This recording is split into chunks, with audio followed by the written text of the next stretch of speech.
natin. So after ng chocolate hills, ito na may ginawa kami trail na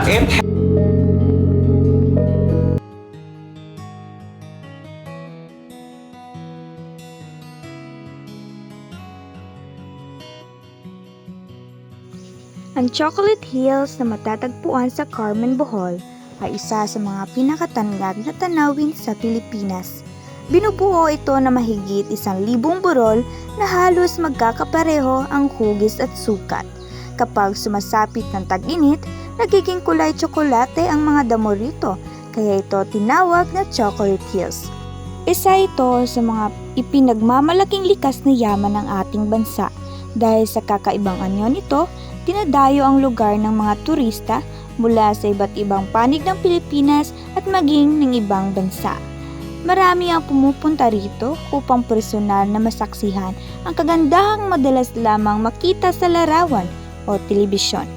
Halos walang araw na walang taong bumibisita sa lugar na ito dahil sa kaakit-akit nitong tanawin. Ang bawat bisita ay may iisang layunin, ang masilayan ang pambihirang likha ng kalikasan.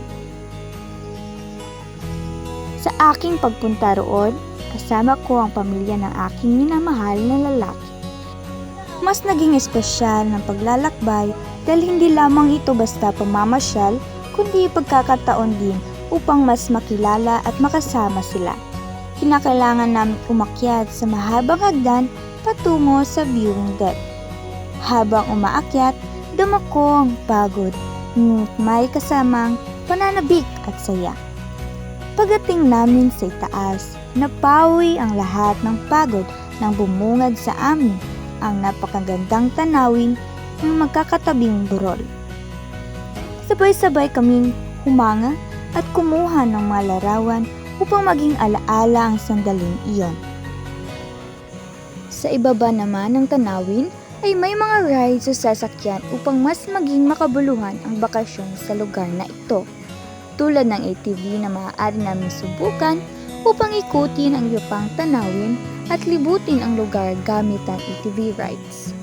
Kapag ikaw ay sasakay nito, kinakailangan na walang halong arte dahil ang mga dadaanan mo ay maputi at mas lalong iinganyo ka gawin ito. Kasama ang mahal sa buhay. Naging mas masaya ang karanasan dahil magkakasama kami nalibot at nagtawanan habang pinagmamasdan ang paligid. Bawat sulok nito ay may iba't ibang kulay ng bulaklak at punong-puno ng luntiang kapaligiran. Mas mainam na umakyat dito ng maaga sa umaga o kaya sa hapon upang hindi gaanong mainit ang panahon. Kinakailangang may dala kang tubig sakaling mapagod at mauhaw kapag umaakyat papuntang tuktok. Habang pinagmamasdan ko ang mga burol at ang aking mga kasama, nakaramdam ako ng kapayapaan at pagsasalamat.